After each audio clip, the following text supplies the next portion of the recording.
નમસ્કાર મિત્રો આપની સાથે હું છું પિનલગીરી ગોસ્વામી। આજના વેધર એનાલિસિસમાં વાત થશે આજે તારીખ 25 જુલાઈથી લઈને 31 જુલાઈ સુધી ગુજરાતમાં કેવું રહેશે હવામાન। અત્યારે ગુજરાતના મોટાભાગના વિસ્તારમાં વરાપનો રાઉન્ડ હશે, પરંતુ મિત્રો આગામી 2 જ દિવસમાં ગુજરાતમાં મેઘતાંડવ થશે, નદીઓના જળસ્તરમાં વધારો થશે, ડેમની જળ સપાટી વધી જશે અને એક એલર્ટની પરિસ્થિતિ થઈ જાય તેવી પણ પરિસ્થિતિનું નિર્માણ થશે। મિત્રો શરૂઆત કરીએ તો સિસ્ટમથી। અત્યારે જે મધ્યમ સ્તરની સિસ્ટમ ગુજરાતને અસર કરી રહી છે, જેના ભાગરૂપે થઈને ગુજરાતમાં છૂટોછવાયો વરસાદ ચાલુ છે, પરંતુ મિત્રો આગામી તારીખ 27 તારીખથી મેઘતાંડવ શરૂ થઈ જશે। મહત્વનું છે કે આજે તારીખ 25 જુલાઈ છે, તો આજે ઉત્તર ગુજરાત, મધ્ય ગુજરાત અને દક્ષિણ ગુજરાતના અનેક ભાગોમાં વાદળછાયું વાતાવરણ જોવા મળે અને છૂટોછવાયો વરસાદ જોવા મળે તેવી સંભાવના છે, પરંતુ મોડી સાંજે અને આવતીકાલે વહેલી સવારે થોડું વરસાદનું પ્રમાણ વધે તેવી સંભાવના છે। સૌરાષ્ટ્ર અને કચ્છમાં પણ છૂટોછવાયો વરસાદ ચાલુ રહેશે।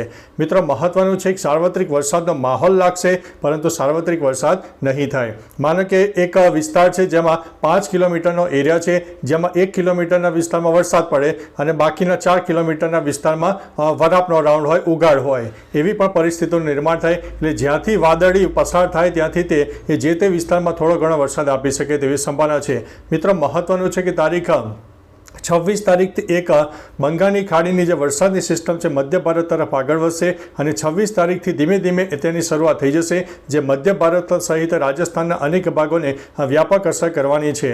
27, 28, 29 તારીખે ગુજરાતમાં મેઘતાંડવ સર્જાય, જેમાં ઉત્તર ગુજરાતના સાબરકાંઠા, બનાસકાંઠા, મહેસાણા, પાટણ અને અરવલ્લી સહિત અનેક વિસ્તારમાં ભારેથી અતિ ભારે વરસાદ થાય, જેમાં 1 ઇંચથી લઈને 8 ઇંચ કરતાં પણ વધારે વરસાદ થાય। કચ્છના પણ અનેક વિસ્તારો, જેમાં ખાવડા, લખપત, અબડાસા, માંડવી, મુન્દ્રા, અંજાર, રાપર, ભચાઉ, ગાંધીધામ સહિત અનેક વિસ્તારમાં જોરદાર વરસાદની શક્યતા રહે છે। મિત્રો મહત્વનું છે કે આ જે સિસ્ટમ છે એ ઉત્તર ગુજરાત ઉપરાંત મધ્ય ગુજરાતના પણ મોટાભાગના વિસ્તારો, જેમાં અમદાવાદ, ખેડા, ગાંધીનગર, મહીસાગર, પંચમહાલ, દાહોદ, વડોદરા, છોટાઉદેપુર, નર્મદા અને ભરૂચ સહિત દક્ષિણ ગુજરાતના સુરત, તાપી, ડાંગ, નવસારી અને વલસાડના પણ અનેક વિસ્તારમાં ભારે વરસાદ આપે તેવી સંભાવના છે।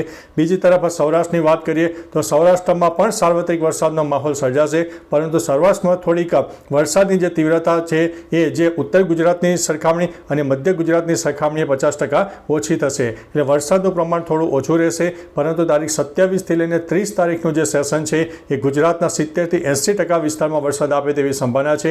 મિત્રો આ વસ્તુને એકદમ લાઇટ ન લેતા, કારણ કે આ જે રાઉન્ડ છે ભયંકર રાઉન્ડ આવવાનો છે અને તેના લીધે થઈને ખેતીના પાકને વ્યાપક નુકસાન થાય, અનેક જગ્યાએ વીજળી પડવી તેવા પણ ચાન્સીસ છે। ઉપરાંત જે કોઝવે હોય છે તેના પર પણ પાણી ભરાવાની શક્યતા છે, એટલે થોડા અત્યારથી સાવચેત રહેજો, એલર્ટ રહેજો। ખુલ્લામાં કોઈ ચીજ વસ્તુઓ પડી હોય તો તેને અત્યારથી જ સચેત જગ્યા લઈ લેજો, અને જે નદી કિનારા અને ડેમના જે તટીય વિસ્તારોમાં જે લોકો રહેતા હોય તે તમારા ડોક્યુમેન્ટ હોય કે કોઈ ચીજ વસ્તુઓ હોય અત્યારથી જ સાચવી રાખજો, જેથી આપણને ભારે વરસાદ અને વરસાદના પૂરને કારણે આપણને પરિસ્થિતિ જે બગડી જાય તો તેના લીધે થઈને નુકસાન ન થાય। બાકી મિત્રો તમારા વિસ્તારમાં વરસાદનું પ્રમાણ કેવું છે, તાપ, તડકો, ઉગાડ હોય, વરાપ હોય, વરસાદ ચાલુ હોય, તો તમામ પ્રકારની માહિતી નીચે કમેન્ટમાં આપજો, જેથી અન્ય મિત્રો પણ જાણી શકે। તો ચાલો મિત્રો ફરીથી વરસાદની નવી આગાહી લઈને મળતા રહીશું, ત્યાં સુધી અમને રજા આપશો। નમસ્તે।